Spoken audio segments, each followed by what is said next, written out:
전 세계에 계신 아투TV 시청자 여러분, 그리고 전국에 계신 아투TV 시청자 여러분 반갑습니다. 오늘은 2025년 1월 8일입니다. 낮 11시 이영풍의 뉴스 브리핑 시작하겠습니다. 오늘 썸네일을 한번 먼저 보시겠습니다. 오늘 썸네일은 이렇습니다. 민주당 정청래 이성윤의 막말, 그리고 지금 윤석열 대통령에 대한 체포영장이 재발부되었어요. 시효기간은 비공개로 한다고 합니다. 오늘 집행할 수도 있다는 소식에 지금 한남동 관저 앞으로 애국 국민들이 속속 몰려들고 있습니다. 그리고 2030 청년들이 엄청 쏟아져 나오고 있습니다. 이번에는 경찰 특공대가 투입될 것 같은데요. 경호처하고 충돌 우려가 있습니다. 물리적인 충돌.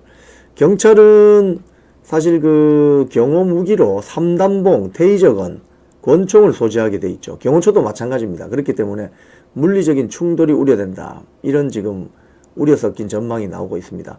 그리고 이걸 부추기는 것이 지금 정청래라든지 이성윤 같은 민주당 국회의원들의 막말입니다. 그런 부분을 중심으로 설명을 드리겠습니다. 첫 번째 뉴스입니다. 지금 이번 이 윤석열 대통령 탄핵 정국은 대한민국만의 정변이 아닙니다. 이건 지금 미국 쪽에서 유심히 보고 있는데요. 트럼프 대통령의 책사인 스티브 배넌이 한 말이 지금 스카이데일리에 지금 보도가 됐어요. 지금 이게 이제 뭐냐면 이번 그 윤석열 대통령 탄핵 정국에서 벌어지는 일의 핵심과 본질을 이 스티브 배넌이 지적한 건데요. 즉, 이 사람은 뭐라고 이야기하느냐. 이 사람 스티브 배넌은 트럼프 대통령의 책사 중에 책사입니다. 전략가죠. 중국을 배후로 업은 대한민국 내부의 좌익들, 특히 종북 주사파들의 쿠데타다. 그리고 거기 쿠데타에 맞서 윤석열 대통령이 목숨을 건 싸움을 하고 있다. 이렇게 이번 싸움의 본질을 지적하고 있습니다. 상당 부분 일리 있는 말입니다. 지금 오늘 그 아침에 제가 지금 이 방송에는 지금 보여드리지 않지만 제가 지금 현장 그림을 계속 보면서 방송을 진행하거든요.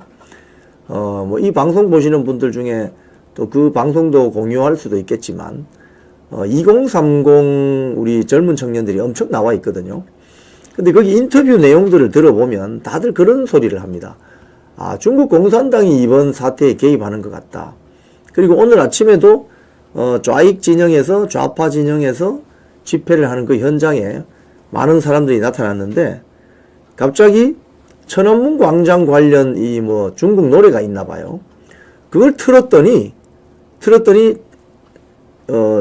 맨 앞에 있던 그쪽 좌파 세력 시위대가 다 사라져 버렸다는 거예요. 그러니까 한국 사람들은 그 노래를 들으면 무슨 노래인지 모릅니다. 그런데 중국말로 된 노래인데 천안문 관련된 노래, 천안문 사태 있지 않습니까? 89년도에 일어난 그 관련된 노래를 틀어주면 그 사람들이 다 어디든가 사라져 버린다는 거예요. 왜냐하니까 그 노래가 쉽게 이야기하면 방송되거나 들리는 장소에 있는 것만으로도 중국 공안의 감시 대상이 된다는 거예요. 오늘 그런 내용이 신남성연대라고 그 유튜브에 공개되기도 했습니다. 사진으로. 자, 그래서 지금 미국 공화당 쪽 책사, 즉 지금 트럼프 대통령은 이번 윤석열 대통령 탄핵 정국 사태에 대해서 한마디도 하지 않고 있습니다. 본인이 이제 1월 20일 되면은 취임을 하겠지만 아직 한마디도 안 합니다. 그런데 최근에 공화당 쪽 인사들이 발언을 하기 시작했습니다. 그게 지금 오늘 제가 말씀드린 스티브 배넌이 중국을 업은 좌익 쿠데타에 맞서 윤석열 대통령이 목숨을 건 싸움을 하고 있다. 이렇게 짚고 있고, 또 이 영김이라는 한국계 미국인이 있습니다. 어릴 때 가족들과 함께 미국으로 이민 간 분인데 이분이 공화당 지금 하원 의원이에요. 저 오른쪽에 계신 분, 저분이 영김입니다. 왼쪽에 있는 사람이 스티브 배넌이고, 영김도 그런 이야기를 했어요. 지금 탄핵 무효를 주장하는 애국자들의 집회가 서방 언론들이 외면하고 있다. 보도를 하지 않고 있다. 지금 현재 아시는 것처럼, 여러분들 잘 아시는 것처럼 지금 아투TV라든지 아시아투데이 같은 이런 신문에서는 이번 탄핵 사태에서 탄핵 무효를 주장하는 국민들의 여론을 잘 전달하고 있습니다. 그리고 대통령 여론 지지율 같은 것도 여론조사를 해서 이번에 40% 나오는 거. 그리고 잘 전달하고 있어요. 그런데 지금 조중동을 비롯한 방송사, 종편사들이 이런 현장에 있는 움직임을 거의 보도하지 않거나 외면하고 있어요. 또는 극으로 매도를 합니다. 극으로 매도를 합니다. 그렇기 때문에 정치에 무관심한 대다수 국민들은 지금 한남동 관저 앞에서 무슨 일이 벌어지는지를 잘 알 수가 없어요. 잘 알 수가 없어요. 그래서 관심이 있는 분들은 전부 유튜브를 찾아서 이 사태의 본질과 이 사태의 진행 과정, 경과를 파악하고 있는 겁니다. 이게 참 어떻게 보면 아이러니컬한 일입니다. 한국 정치사에서 이런 적이 몇 번 있었죠. 기존의 그 레거시 미디어라고 하는 방송사, 신문사들이 현장 아스팔트에서 벌어지는 상황을 국민들에게 잘 전달하지 않음으로써 시청자나 구독자들이 결국 분노하고 다 떨쳐 일어나서 세상이 뒤집어지는 일들이 많이 있었지 않습니까? 지금 현장 그림이 좀 나옵니다. 저 지금 한남동 관저 앞에 루터교회 앞이죠. 루터교회 앞에서 이게 신의 한수 유튜버인데 신의 한수 영상은 저희들이 받아서 여러분께 보여드릴 수 있습니다. 지금 저기 연단에 올라가 있는 사람이 유동규 본부장 같아요. 이재명의 비리를 까발리고 어젠가요 그 재판 현장에서는 서로 눈으로 째려보다가 이재명 보고 왜 째려보냐고 항의한 유동규 본부장입니다. 오늘 유동규 본부장이 여러 유튜브 채널에 나와서 왜 나왔느냐고 물으니까 이재명이 대통령 되면 큰일 난다. 뭐 이런 이야기를 하시면서 나와서 오늘 저 고발하는 장면입니다. 지금 시간이 지금 아주 이런 시간이고 날씨가 아주 추운데도 불구하고 엄청 나와 계시네요. 지금 아마도 간밤에 2030 젊은 세대들이 여기 현장 보이는 한남동 그 루터교회 여기 앞이거든요. 여기가 메인인데 저기 밑에 지금 태극기가 펄럭이는 저 뒤쪽에 있는 저기도 지금 집회 장소가 하나 더 있습니다. 거기는 또 홍철기 대표가 집회를 주도하고 있고 그 주변에는 또 이은택 대표라고 또 있어요. 한남초등학교 정문 앞에서 거기서 또 집회를 하고 있습니다. 그래서 관저로 들어가는 곳곳에 애국 국민들, 애국 단체들이 집회를 주도하고 있습니다. 그렇기 때문에 이번 공수처가 재발부받은 그 영장, 이 재발부받을 때도 또 서부지방법원에 가서 받았어요. 그러니까 이 자들이 관할 법원인 중앙지법에는 안 가는 겁니다. 왜 그러냐? 어느 보도를 보니까 관할 법원인 중앙지법을 가면 중앙지법에 있는 판사들, 영장 담당 판사들이 소위 말해서 사법고시 치고 엘리트 중에 초엘리트들이 거기 다 앉아 있다는 거예요. 그러면 그 서부지방법원의 이순영 영장 전담 판사처럼 형사소송법 110조, 111조 예외조항으로 한다는 이런 걸 따진다는 거예요. 왜 빠져야 되느냐. 이렇게 되면 영장이 발부가 안 될 수도 있기 때문에 소위 말해서 우리법 연구의 판사들이 앉아있는 서부지방법원에서 또 재발부를 받았다는 거예요. 지금 여러분 판사가 정치를 하는 시대입니다. 지금 이런 시대에 우리가 살고 있습니다. 그래서 이게 그동안 잘 몰랐다가 이번에 비상계엄이 선포되고 탄핵 정국이 확산되면서 이걸 알게 된 겁니다. 이런 실태를. 자, 지금 그 뉴데일리 보도를 보면 경호처가 입장을 밝혔는데 경찰이 만약에 무력을 사용해서 들어온다. 그러면 경호처에도 특사경이라고 특별사법경찰이 있습니다. 특별사법경찰을 앞세워서 체포하겠다. 이렇게 선언했습니다. 이렇게 되면 경찰특공대가 만약에 들어간다. 그런데 경호처에서 특사경, 특별사법경찰을 앞세워서 체포하겠다. 이러면 서로 소위 말해서 물리적 충돌이 불가피합니다. 그러면 3단봉도 나올 수가 있고 테이저건도 나올 수 있고 심지어는 소지하고 있는 권총이 나올 수도 있습니다. 총격전이 벌어질 수도 있어요. 그러니까 이런 물리적인 충돌을 부추기는 게 누구냐는 거예요, 도대체. 현직 대통령이 도주나 증거인멸의 우려가 있습니까? 그런데도 불구하고 이재명은 잡아넣지 않았잖아요, 그동안. 그런데 경찰 특공대, 경찰 수뇌부가 지금 무슨 생각을 하고 있는 거죠? 이재명은 잡아넣지 못하면서 현직 대통령을 굳이 인신 체포하려는 이유가 뭐냐? 그 뻔하죠. 파면시키기 딱 좋으니까. 일단 잡아놓고 나면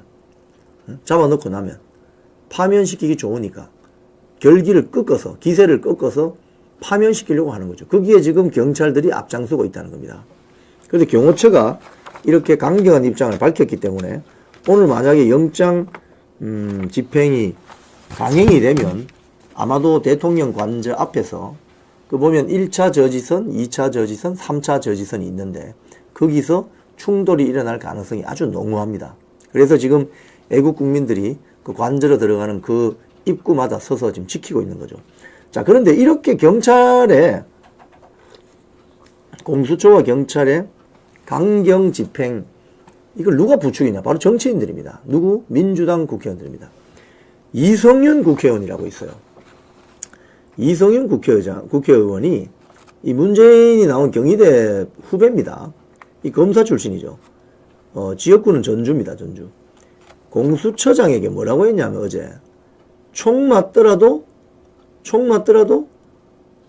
윤석열 대통령 체포영장을 집행하라. 이런 망언을 했습니다. 그럼 총을 이성윤이가 맞습니까? 총을 맞는 건 경찰 특공대가 총 맞겠죠. 그럼 경찰 특공대 죽으라는 소리입니까? 이성윤이는? 이 국회의원이라는 자들이 자기들은 아무 피해가 없으니까 막말을 마구 해야 되는 거예요. 그럼 결정한 경찰 특공대 총 맞으면 어떻게 돼요? 그 책임질 수 있어요, 이성윤이? 책임질 수 없는 막말을 하는 거죠. 그러면서 무슨 말을 하느냐? 국회 법사위 현안 질의에서 총을 맞더라도 영장 집행을 하고 오라. 윤석열 체포는 단순히 체포가 아니고 역사를 바로 세우는 일이다. 이번에 구속을 못하면 관을 들고 나오는 결기를 보여줘라. 경호처 직원들이 총을 갖고 덤빈다든지 화기의 위험이 있다든지 불상사의 위험이 있다든지 해도 가슴을 열고 쏘라고 해라. 그런 결기로 가야 된다. 그럼 가슴을 열고 쏘라고 했냐? 진짜 쏴버리면 어떻게 되죠? 그 경찰 특공대 안타깝게 돌아가실 수도 있는데 그럼 이성윤 국회의원이 책임져요? 그걸? 이런 지금 막말을 막 쏟아내고 있습니다. 막말 릴레이는 이성윤에 그치지 않습니다. 정청래가 또 뭐라고 했냐면은 윤석열 대통령 내란죄로 사형 선고받을 거다. 그래서 법사위가 완전히 파행이 되어버렸어요. 내란죄로 사형 선고를 받을 것이다. 또 보시면은 이게 동아일보 보도네요. 정청래 윤내란죄로 사형 선고 받을 걸. 완전히 도를 넘은 완전히 극언이다, 망언이다 이런 반응이 나왔고 그 같이 있었던 방금 제가 말씀드린 그 민주당 이성윤 의원이 윤석열 대통령에 대한 체포영장 적법성을 두고 막 언성이 높아지니까 이성윤이 또 뭐라고 거들었느냐. 이것 보세요. 윤석열이 사형 당할 겁니다. 사형. 이런 이야기를 했다는 거예요. 그러니까 지금 정청래나 이성윤 같은 이런 자들이 아주 망언이나 극언을 쏟아내잖아요. 그러니까 어떤 문제가 생기느냐. 경찰 특공대와 경호처 간의 물리적 충돌에 그냥 불난 데다 기름을 붓는 이런 효과를 내는 거예요, 지금. 그러니까 정치인들이 소위 말해서 협치하고 협상하고 뜻을 모아내서 국난을 타개할 생각은 안 하고 오히려 싸움을 더 붙이는 불난 집에 기름을 붓는 이런 식의 망언을 쏟아내니까 이게 해결될 수가 없는 거예요.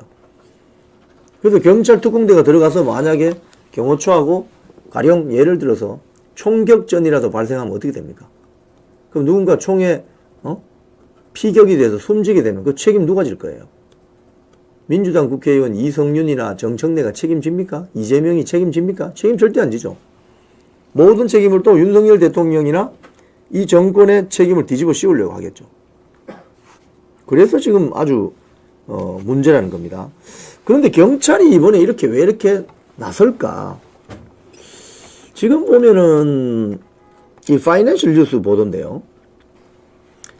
민주당이 경찰과 내통하는 걸 자백했다. 뭐 이런 보도가 있습니다. 이상식 국수본 메신저 표현이 직격이다. 이런 보도가 있는데 민주당에 지금 이상식 국회의원이라고 있어요. 경북 포항 출신인데 경기도에서 지금 국회의원을 합니다. 경찰 출신이고 근데 이 사람이 자신의 그 페북에다가 글을 올렸는데 글 내용이 이렇습니다. 보면 이 기사 제목이 여당, 민주, 경찰과 내통 자백. 야, 이상식 국수본 메신저 표현 직격. 이런 기사가 있습니다. 여기 보면은 본인의 페북에다가 어떤 글을 썼느냐. 체포영장 만기를 하루 앞두고, 체포영장 만기를 하루 앞두고, 이 신문을 밑에 내리시면 그 본인 페북 있죠? 거기 보면 보세요.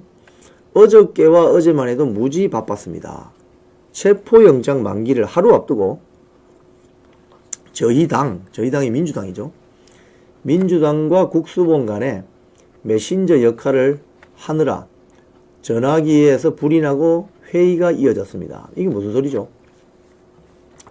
이상식 의원이 국수본하고 국수본 수뇌부들하고 통화를 하면서 이 체포영장 기한 만료에 따른 재발부와 관련한 내통을 했다. 이런 비판을 받는 거죠. 국민의힘에서 당장 이런 반응이 나왔습니다. 민주당이 지금 경찰과 내통하고 있다는 것을 자백한 것이다. 또 야당 의원, 즉 민주당 의원이 공조수사본부의 수사를 지휘했음이 명확해졌다. 자, 근데 경찰이 왜 이렇게 될까요?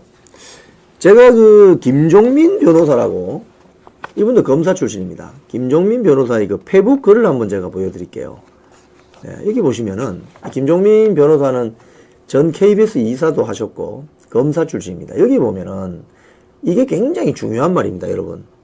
지금 경찰대 출신들이 일종의 군인들이 정치를 하지 않으니까 이제는 군인들이 정치 못 하잖아요. 경찰대 출신들이 정치 일선에 나타나기 시작했습니다. 그런데 이 경찰대 출신들 중에 내부에 하나회 같은 그런 조직이 있는 게 아닌가, 이런 의심이 나고, 또 경찰의 권력을 견제하거나 감시하거나 통제할 수 있는, 소위 말해서 시스템적으로 통제할 수 있는 시스템 메커니즘이 없다는 거예요. 이게 무너졌다는 거예요.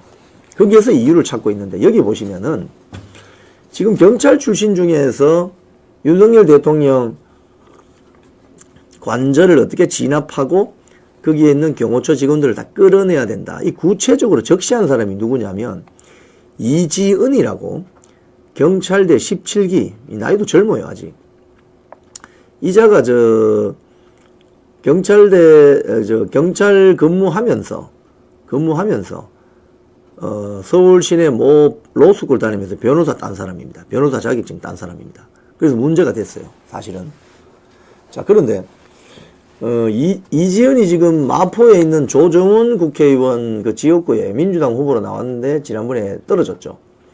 근데 여기 보면 이지은이가 뭐라고 이야기했냐면은 장갑차, 경찰 헬기, 저 첫 문장 보시죠. 장갑차와 경찰 헬기, 드론으로 무장한 경찰 특공대를 투입해서 경호처를 제압하고 윤석열을 체포하면 된다. 이런 이야기를 했어요. 본인의 SNS를 통해서. 김종민 변호사 말이 이렇습니다. 지금 대한민국 경찰이 전 세계에서 가장 강력한 경찰인데 왜 그러냐? 81년도 경찰대 1기가 입학한 다음에 군사관학교와 똑같이 4년 동안 엄격한 훈련받고 기숙사 생활하고 선후배간의 군기와 단결력으로 뭉쳐진 최강의 조직력이다. 하나회 같은 비밀 결사 조직이나 없으면 다행이다. 경찰청장은 전국 경찰에 대한 인사권, 징계권, 예산권 모두 갖고 있고 경찰청 정보국을 중심으로 방대한 정보 조직까지 운영한다. 이게 검찰 조직하고 달리 검찰 조직은 법무부, 그러니까 이게 중앙부처의 외청 조직이거든요. 무슨 소리냐면 행정안전부의 외청 조직이 경찰청이고 법무부의 외청 조직이 검찰청입니다. 그죠? 자, 그러면 법무부 같은 경우는 법무부 검찰국을 두어서 검찰청을 예산이라든지 인사를 가지고 견제, 감시, 컨트롤 일부 할 수 있는 기능이 있다는 거예요. 그런데 경찰청은 없다는 거예요. 그게 없는데 왜 없느냐? 이게 이제 당시 경찰국을 만들려고 했을 때 독립을 해야 된다 하면서 그 서울 동작에 그 공천받았던 유삼영 총경, 그 이지은 총경, 뭐 이런 자들이, 이지은 총경 같은 경우는 그 1인 시위할 때 미니스커트 입고 나타나가지고 양산 쓰고, 그래서 화제가 됐죠. 무슨 저런 사람이 다 있느냐. 그때 소위 말해서 경찰국을 껍데기만, 권한이 없는 껍데기만 남겨놓은 그 경찰국으로 그냥 존치해버렸다는 거예요. 그래서 이 김종민 변호사의 말은 선진국의 경우에는 무장 병력까지 갖춘 이 경찰 권력을 통제하기 위해서 두 개의 장치를 갖추고 있는데, 첫 번째가 내무부는 우리로 치면 행정안전부죠. 행정안전부에서 경찰 인사라든지 정책이라든지 예산, 징계에 관한 사항을 관장한다 이거예요. 행정 경찰을 관련해서 이 컨트롤할 수 있는, 견제할 수 있는, 감시할 수 있는 그 기능이 하나 있고, 두 번째는 수사와 관련된 사법경찰은 검사의 수사 지휘를 받도록 해서 경찰이 수사권을 마구 남용하지 못하도록 견제하는 시스템이 있다는 건데, 지금 한국 경찰은 없다는 거예요. 이게 무너졌다는 거예요. 이걸 누가 무너뜨렸느냐? 문재인이가 무너뜨렸습니다. 검수완박, 검찰 수사권 완전 박탈. 그래서 경찰 권력이 폭주할 때 행안부 장관이 지휘권을 발동하고 인사, 예산, 징계권으로 견제를 해야 되는데, 이게 그런 장치가 없다는 거예요. 지금 그래서 대한민국 경찰 권력이 고삐 풀린 망아지다, 이런 이야기입니다. 없어요, 견제 장치가. 그러니까 유삼영이나 이지은 같은 이런 자들이 경찰 독립을 외치면서 시위하다가, 1인 시위하다가 다 그 조직에서 나와서 지금 민주당 국회의원으로 출마하는, 공천받아 출마하는 이런 상황이라는 거예요. 이게 상당히 심각한 이야기입니다, 여러분. 법무부 검찰국이 외청으로 나와 있는 검찰청을 인사 예산을 가지고 견제를 하는데, 경찰청, 소위 말해서 행안부 외청에 경찰국은 그런 기능이 없다는 거예요. 그런 기능이. 그래서 현재 대한민국 경찰 권력을 통제할 수 있는 정치 행정 권력은 없다는 거예요. 결론적으로. 지금 모든 국민들과 이 우리 사회가 경찰의 단독적인 판단, 그리고 경찰의 선한 의지만 믿고 그거 전부 목매달려 있다, 이 말입니다. 경찰의 선한 의지를 우리 믿을 수 있겠어요? 그래서 김종민 변호사의 결론은 이겁니다. 경찰개혁의 필요성과 방향성이 이번에 이 사태를 보면서 명확해졌는데, 경찰 권력을 분산시키지 않으면 자유당 때 경험했던 그 경찰 권력의 폭주, 또 일본 제국주의 시절의 일본 군부와 같은 경찰 권력으로 폭주할 가능성이 크다, 이 이야기를 하고 있는 겁니다. 이걸 이해하시면 왜 경찰이 이번에 그 민노총 불법 시위대에 길을 터준다든지, 공수처가 지금 경찰 병력을 지휘할 권한도 없는데 경찰 특공대가 또 들어간다든지, 이런 것들을 이해할 수 있는 겁니다. 지금 사실은 경찰 권력은 친민주당 쪽으로 붙어가지고 그쪽에 줄을 서면서 경찰 특공대를 투입해서 현직 대통령인 윤석열 대통령의 체포에 가장 전면에 나서는 이런 지금 행태를 보이고 있다, 고 볼 수 있습니다. 자, 여기에 대해서 지금 경호처가 강경 대응을 예고했고, 연합뉴스를 보면 요새가 된 관저, 지금 박종준 경호처장이 며칠 전에 그 영상 메시지를 통해서 자신은 사법적 책임을 지더라도 대통령 경호 임무를 끝까지 수행할 것이라고 이야기했잖아요.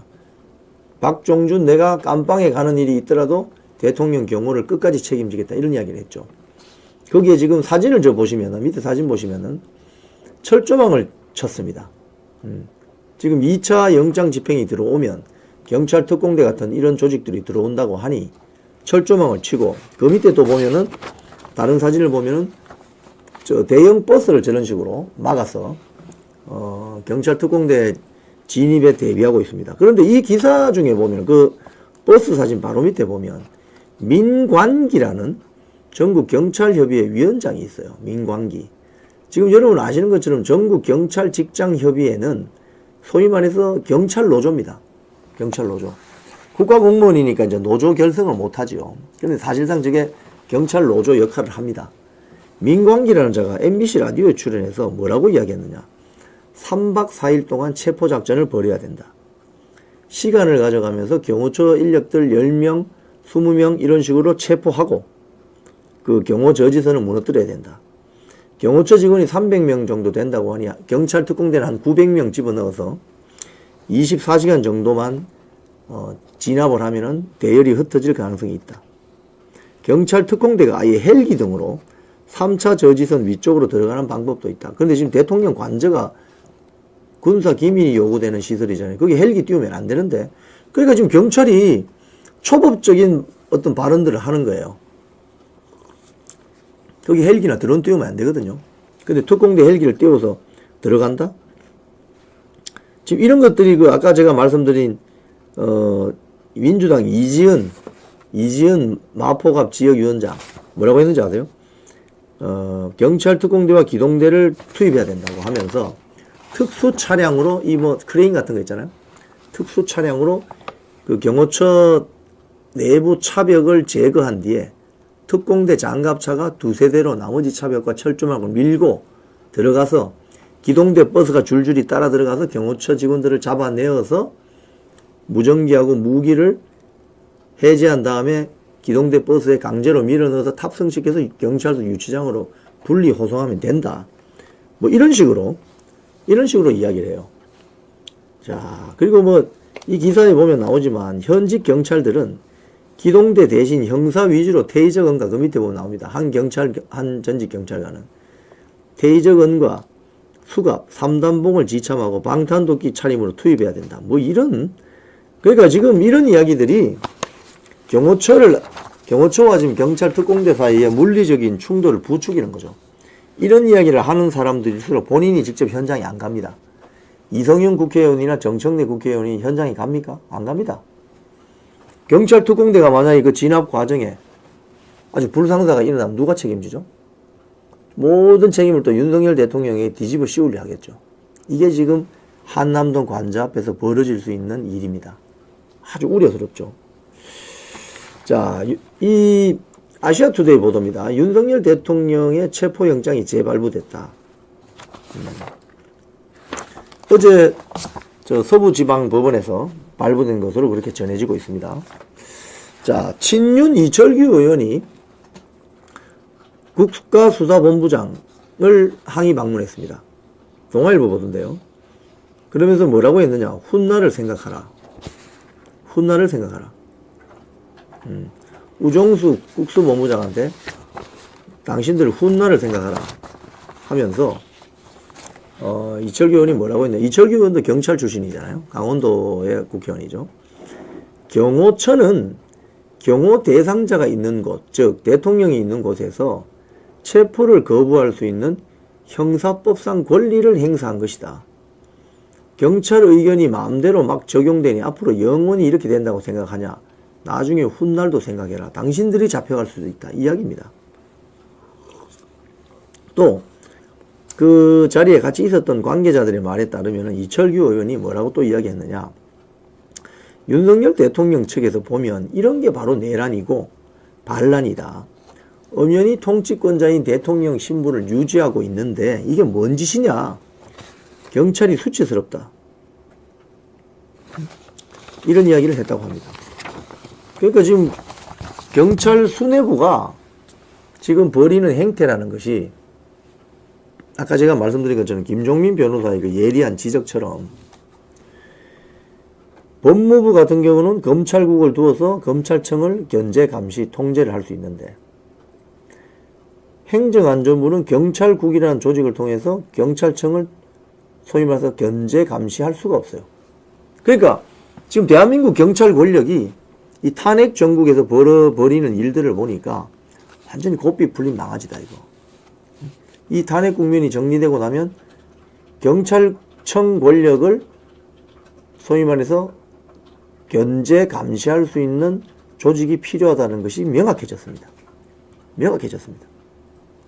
그리고 유삼영, 이재은 같은 이런 자들이 경찰 독립을 이야기하지만 사실은 경찰 권력이 완전히 견제, 감시받지 않는 권력이 되도록 만들어버린, 그리고 자기들은 민주당 공천받아서 국회의원 선거 나오는, 이걸 막아야 된다 이겁니다.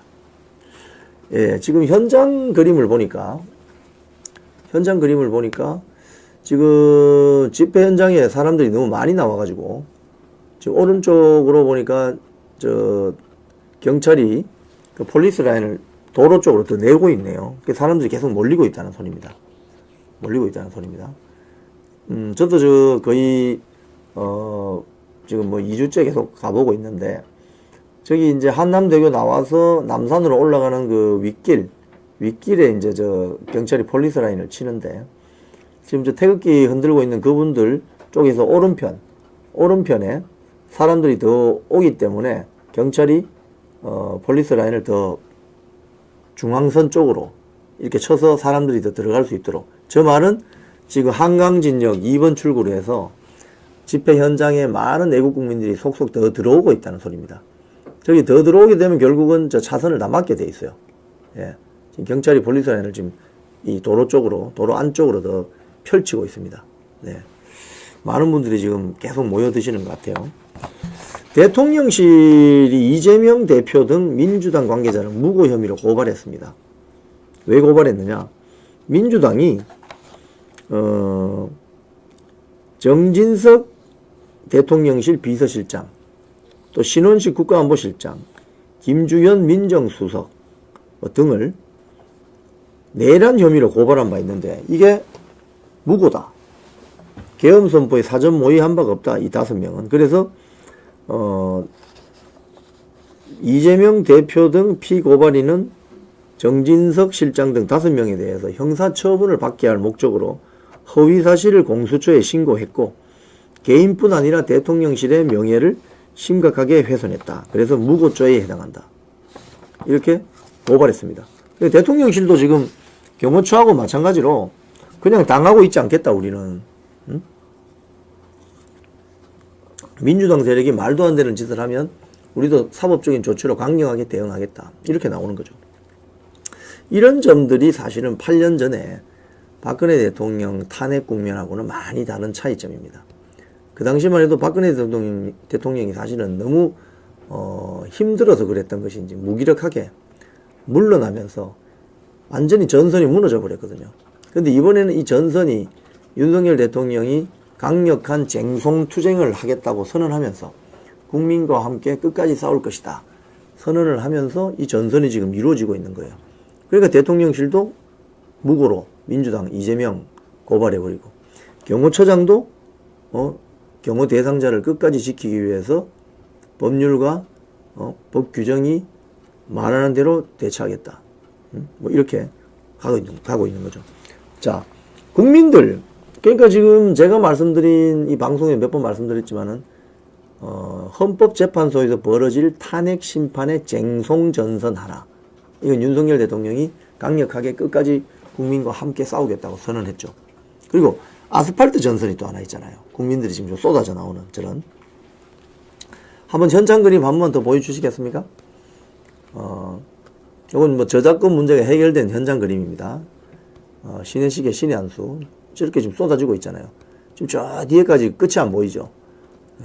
이 국민들의 아스팔트 전선이 이렇게 뜨거워지니까 지금 어떤 일이 벌어지냐 하면 윤석열 대통령 지지율이 계속 올라가고 있습니다. 지금 이거 KPI 뉴스를 보면은 KPI 뉴스하고 리서치뷰가 공동조사했는데 12월 8일 날 14.8%에 머물렀던 윤석열 대통령 지지율이 얼마로 올랐느냐? 22.1%포인트 급등을 해가지고 36.9%라는 거예요. 윤석열 대통령 지지율. 요 며칠 전에 아시아 투데이가 조사한 여론조사는 40%죠. 그러니까 비슷한 거죠. 펜앤마이크가 한 일주일 전인가요? 조사했을 때는 윤석열 대통령 지지율이 30.1%인가? 31.5인가 그랬는데 지금 보세요. 계속 올라가고 있어요. 지지율이. 굉장히 급등하고 있는 거죠. 요 기사 그래픽을 한번 보시면은, 밑에 보시면은, 윤석열 대통령 지지 여부, 지지한다가 36.9입니다. 근데 보수층에서 지지한다가 63.2%가 나왔습니다. 그리고 중도층에서도 30.4%가 나온 거죠. 그리고 그 밑에 보면은 정당 지지도도 국민의힘이 많이 올라가고 있습니다. 지금 33.5%. 민주당은 내려가요. 오히려 민주당은 오히려 내려가고 국민의힘은 올라가고 있습니다. 지금 이런 현상이 빚어지고 있고, 펜앤마이크 기사도 보면은 국민의힘 지지율과 민주당 지지율이 거의 똑같습니다. 지금 보면 국민의힘 40.2%, 민주당은 40.9%. 펜앤 여론조사 기사를 보면 그렇습니다. 격차가 0.7%포인트로 좁아져. 이게 무슨 소리냐? 국민의힘 지지율이 윤석열 대통령 지지율이 올라감에 따라 같이 동반 상승해가지고 지금 민주당하고 지지율이 거의 같다는 거예요. 이 기사입니다. 예. 보시면은 국민의힘이 40.2, 민주당이 40.9 똑같습니다. 격차 0.7%포인트. 그러니까 이게 비상계엄 전에는 민주당이 거의 40% 중반이었고 국민의힘이 거의 20%였거든요. 20% 수준이었죠. 근데 탄핵 사태가 벌어지면서 윤석열 대통령의 지지율이 거의 20% 급등하면서 뭐 거의 40% 가까이 지금 가고 있고 국민의힘 지지율이 동반 상승하는 거죠. 근데 반면에 민주당 지지율은 좀 내려가는 이런 현상이 빚어지고 있다는 겁니다. 지금 사실 이 내용을 또 좀 더 보면 재미있는데요. 내용을 보면은 지역별로 보면은 그러니까 국민의힘 지지율을 말하는 겁니다. 국민의힘과 민주당 지지율. 서울이 민주당이 41%인데 국민의힘이 38%입니다. 놀랍죠? 경기도 인천 민주당이 41%, 국민의힘도 41%. 대구 경북은 국민의힘이 52.4, 훨씬 높죠. 민주당이 27. 뭐 이런 식으로 지역별로도 특히 수도권에서 국민의힘의 지지율이 엄청 높아지고 있다는 거죠. 또 연령대로 보면은 2030이 국민의힘에 대한 지지율이 굉장히 높아졌습니다. 가령 20대 이하에서는 민주당 지지자는 32%인데 국민의힘 지지자는 10%포인트 많아요. 42입니다. 30대도 민주당이 38인데 국민의힘은 41. 뭐 이렇습니다. 그래서 60대, 70대, 2030이 중간에 끼어있는 4050은 다 민주당 지지가 높아요. 그러니까 2030, 6070이 이렇게 세대를 포위하는 이런 지금 형국이 되고 있습니다. 지금 사실은 이 여론조사 지지율은 아스팔트 현장에서 벌어지는 2030 세대들이 막 튀어나오거든요. 2030 세대들은 주로 밤에 야간 시간대에 집회 현장을 지킵니다. 보시면 낮 시간대는 어머니 아버님들이 나오셔가지고 지키고 있고 밤이 되면은 2030 청춘들이 나와서 집회 현장을 지키고 있습니다. 참 놀라운 일이 아닐 수가 없습니다. 자, 그래서 동아일보 기사를 보면은 보수 결집 분위기 타는 국힘 뭐 이런 기사가 있습니다. 그래서 국민의힘이 지지율이 높아지니까 권성동 원내대표나 이 국민의힘 지도부가 발언을 좀 세게 할 수 있는 기회가 생긴 거죠. 보수 결집 분위기 타는 국힘.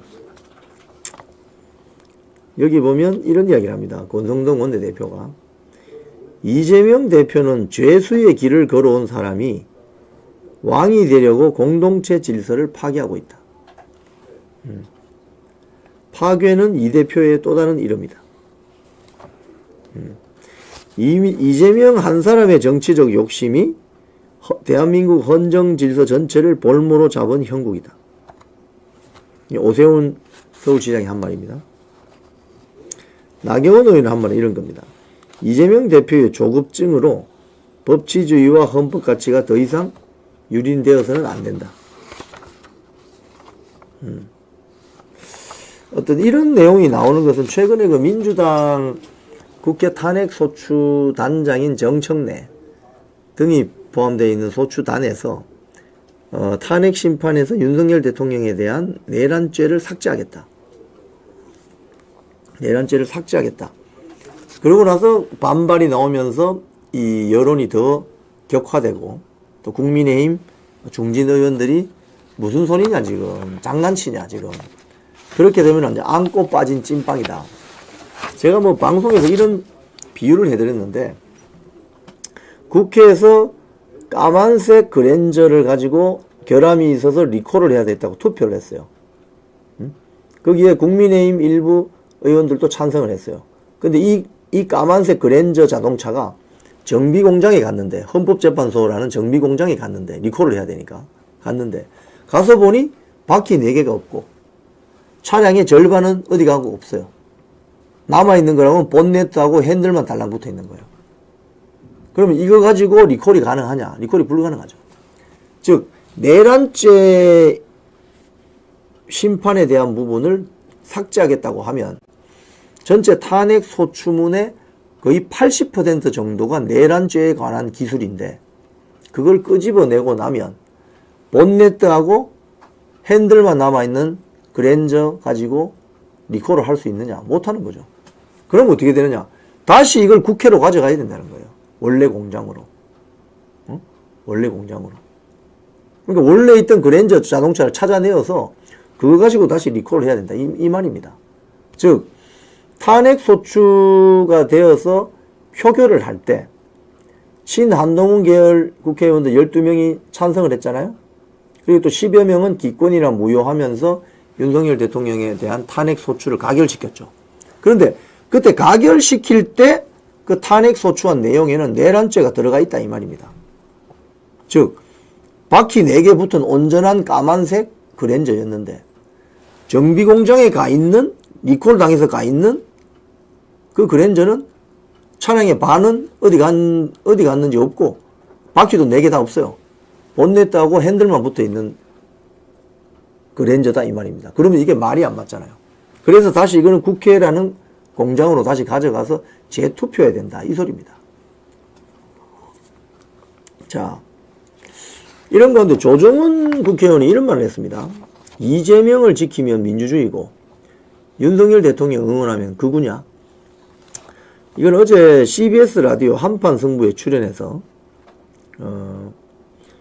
국민의힘 국회의원들 44명이죠. 한남동 그 관저 앞에 어제입니까? 가서 그제입니까? 윤석열 대통령 체포영장 반대하는 일종의 시위를 벌였는데 그걸 비판하는 목소리가 나오고 있는 것에 대해서 조정훈 의원이 이렇게 일갈한 겁니다. 그럼 이재명 지키는 건 민주주의고 윤석열 대통령 응원하면 극우냐? 응? 왜 이재명을 지키는 민주당 초선 의원들을 향해서는 극좌라든지 헌법질서 위반 세력이라든지 비판하지 않느냐? 그래서 이 극우라는 프레임은 좌파들이 우파 내부를 교란시키고 분리시키기 위한 프레임 작전이라는 거예요. 여기에 넘어가시면 안 된다는 거예요. 지금 지나고 나서 보면 탄핵소추안 투표 할 때 친한동훈 계열 국회의원들이 움직이게 만들기 위해서 일종의 사기친 거잖아요. 그러니까 지금 헌재 가서 내란죄 그 부분은 삭제하겠다고 하는 거 아닙니까? 사기친 거지. 원래 내란이 아닌데. 일단은 투표를 가결시켜야 되니까 그걸 자극하기 위해서 친한동훈계 계열 국회의원들을 움직이기 위해서 소위 말해서 가짜뉴스 맞는 거 아니냐 이거예요. 그러니까 이용당했을 뿐이라는 거죠. 결국은 국힘 내부의 친한동훈 계열 국회의원들은 이용당한 거죠. 사기꾼한테 이용당한 겁니다. 그래서 조정훈 의원이 그런 이야기를 합니다. 자, 제가 조금 전에 말씀드린 그럼 이 탄핵안, 이 뉴데일리 기사입니다. 탄핵안, 국회 재의결이 없을 때는 메가톤급 후폭풍 온다. 이게 제가 말씀드린 그 내용입니다. 자, 원래 까만색 온전한 그랜저를 가지고 결함이 있어서 리콜을 하자 투표를 했어요. 투표를 했는데 이게 정비공장에 갔어요.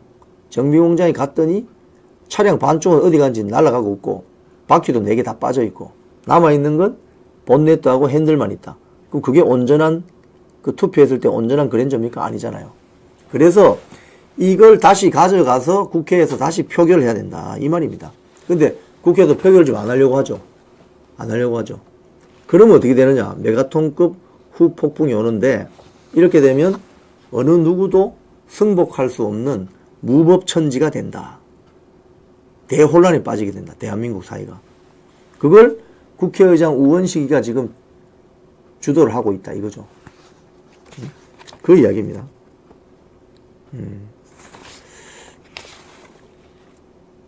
여당은 지금 이 문제에 대해서 헌재의 기각 판결과 헌재가 이 탄핵심판 사건을 일단 기각해야 된다. 왜? 이게 원래 온전한 까만색 바퀴 4개 달린 그랜저가 아니다는 거예요. 그때 투표할 때는 까만색 바퀴 달린 까만색 그랜저였는데 리콜을 한다는 정비공장에 와보니, 헌법재판소에 와보니 바퀴 4개도 없고 다 잘리고 없어요. 핸들하고 본네트만 남아있어. 그러면 이걸 기각해야 된다는 거지. 그 자동차가 아니라는 거지. 원래 윤석열 대통령 탄핵시킬 때 그 탄핵 소추한 내용이 아니라는 거지. 완전히 다른 거라지. 동일성이 유지되지 않는. 동일성이 유지되지 않는. 그래서 이건 기각시켜야 되고 다시 국회로 돌아가서 재표결해야 된다. 이 말입니다. 이게 상식적이고 논리적이지 않습니까, 여러분? 자, 이와 관련해서 내란죄 처리와 별개로 시민단체가 지금 헌법재판관을 고발하는 지금 일도 벌어지고 있습니다. 뭐냐 하면 자유대한호국당 오상종 단장이 있는 자유대한호국당이 문재인이 임명한 이미선 재판관을 서울중앙지검에 직권남용 혐의로 고발했어요. 형사소송법상 재판 일자는 피고나 그 피고인 대리인 변호사하고 날짜 협의를 해야 되는데 일방적으로 일주일에 화요일 목요일 2번씩 하겠다고 그냥 일방 통보해 버렸어요. 그래서 오상종 자유대한호국당 대표는 헌법재판소법 제32조 저기 보면 이미선 재판관이라고 있죠. 이미선 재판관. 이미선 재판관이 뭐 신랑이 주식 투자를 해가지고 뭐 거의 30억대 뭐 문제가 됐던 사람입니다. 그래서 저 이미선 재판관을 고발을 했는데 고발 사유 내용 중에 보면 이런 게 있습니다. 헌법재판소법 제32조 단서에는 헌재 해당 조문을 정면으로 위반하고 수사 중이거나 재판 중인 사건의 기록을 송부 촉탁함으로써 헌법재판소법을 명백히 위반한 방식으로 재판을 진행하고 있다. 지금 자칫 잘못하면 헌재에 대한 국민적인 어떤 견제, 감시가 없게 되면 이 대국민 사기극을 벌일 가능성이 있어 보입니다. 지금 하는 걸 보면. 제가 그 카르텔이 굉장히 우려되는데요. 무슨 소리냐면 이재명은 정청래 법사위원장으로부터 보고를 받죠. 정청래는 국회 탄핵소추단에 같이 활동을 하고 있는 김희수 전 헌법재판관과 활동을 합니다. 근데 김희수 전 헌법재판관이 소속된 그 법무법인, 공익법무법인의 황규필이라는 변호사가 일을 하는데 이 황규필이라는 변호사가 이번에 헌법재판관으로 추천된 정계선의 남편이에요. 그러면 정계선 헌법재판관이 헌법재판소에서 벌어지는 쟁점이라든가 일들을 백앤머니에서 자기 남편인 황규필한테 이야기를 다 할 가능성이 크잖아요. 그럼 황규필이는 다시 이걸 김희수에게 보고하고 김희수는 정청래하고 공유하면서 이게 이재명 귀로 바로 들어갈 수 있다는 거예요. 이런 카르텔이 작동하는 거 아닌가. 그 와중에 정계선은 민주당 추천, 이미선은 문재인 추천이니 이자들이 내통을 하게 되면 서로 헌법재판소에서 벌어지는 일들을 소상하게 서로 공유하면서 작전을 짤 수도 있다. 즉 친민주당, 친문재인, 친이재명 법조 카르텔이 작동할 가능성이 크다. 그래서 결국 헌재를 제대로 감시 견제하지 않으면 이번 윤석열 대통령 탄핵심판 사건 처리 과정에서 대국민 사기극이 벌어질 가능성을 배제할 수도 없다. 이런 이야기입니다. 이건 참 지켜봐야 되죠. 자, 집회 현장 한번 다시 보여드리면서 뉴스 오늘 좀 정리를 해보겠습니다. 지금 뭐 2030 청년들이 연설을 많이 해요. 올라와서. 저기 보시면은 이제 천막을 많이 쳐놨어요. 천막을 친 이유는 밤에 저기서 노숙을 하십니다. 노숙을 하시는 분들이 많아요. 특히 젊은 청년들이 저 텐트 밑에서 잠시 쪽잠을 청하기도 하고, 사실 새벽 시간대는 좀 뭐 이렇게 서리가 내릴 수도 있고 눈도 올 수 있기 때문에 지금 이번 겨울에 오늘 수요일이죠. 목요일, 금요일까지가 최강 한파가 다가오고 있습니다. 내일 같은 경우는 아침 최저 체감 기온이 영하 20도까지 떨어지는 그런 상황이기 때문에 저는 천막 밑에서 추위를 좀 녹일 수 있는 그런 어떤 용도로 쓰려고 저 천막을 친 것 같아요. 저 천막을 치기 전에 지난주 같은 경우는 눈이 내렸잖아요. 그 눈을 그냥 참 혼빵 맞으면서 밤새 지샌 분들도 수두룩합니다. 그래서 지금 저 자리를 지키면서 윤석열 대통령에 대한 체포영장 집행을 막겠다는 국민들의 저 간절한 처절한 몸부림이 벌어지는 곳이 저 한남동 루터교회 앞 한남초등학교 앞입니다. 자, 오늘 몸이 불편하지 않으신 분들은 저 한남동 집회 현장으로 꼭 와주시기 바랍니다. 그리고 몸이 불편하거나 이동하기 힘든 분들은 저분들을 도와주세요. 도와줄 수 있는 방법은 여러 가지가 있습니다. 유튜브를 보시면서 댓글을 많이 달아주는 방법도 있고, 또 재정적으로 여유가 있으신 분들은 저 집회 현장으로 물건을 보내십시오. 뭐 핫팩을 보낸다든지 또는 음식을 보낸다든지 뭐 빵을 보낸다든지 해서 저분들이 전면에서 투쟁할 수 있도록 힘과 용기와 지혜를 주십시오. 그래야만 버틸 수 있습니다. 저기에서 24시간 뭐 일주일 넘어서 저 현장에 있으면서 투쟁을 벌이는 분들도 제가 많이 봤습니다. 그분들을 도와주셔야 됩니다. 자, 그래야 이번 싸움이 대한민국 헌법 체제를 수호하고 스티브 배넌이라는 영국 공화당 트럼프 대통령 이제 당선자죠. 그 책사 전략가로 이름이 알려진 스티브 배넌이 약간 뭐라고 했습니까? 제가 모두에 이번 전쟁은 중국 공산당을 배후로 두고 있는 대한민국 좌익 세력의 쿠데타다. 이렇게 규정하고 있잖아요. 미국 공화당 세력은 이미 알고 있는 거예요. 이 전쟁의 본질을. 그래서 이 전쟁의 본질이 유튜브를 통해서 알려지니까 2030 청년들이 다 튀어나오는 겁니다, 지금. 그런데 민주당 쪽에서 그 유튜브 문제 삼겠다 그러죠. 지금 벌써 4명 고발했잖아요. 이겁니다, 바로. 이게 지금 대한민국 용산구 한남동에서 벌어지고 있는 저 관저 집회 현장에서 벌어지는 전쟁의 본질입니다. 자, 오늘 시간 되시는 분은 현장에서 만나시고 또 못 오시는 분들은 저분들을 위해서 도와주십시오. 유튜브 채널에 댓글 다는 거, 우리 아투TV 댓글 다는 것도 포함됩니다. 그리고 재정적으로 여유가 있으신 분들은 저쪽으로 저분들이 버틸 수 있도록 예를 들자면 뭐 음식이라든지 뭐 핫팩이라든지 이런 걸 보내주시면은 큰 도움이 되겠습니다. 자, 오늘 11시 뉴스 브리핑 여기까지 하고 마치겠습니다. 전 세계에 계신 아투TV 시청자 여러분과 전국에 계신 아투TV 시청자 여러분, 지금까지 시청해 주셔서 대단히 감사합니다. 고맙습니다.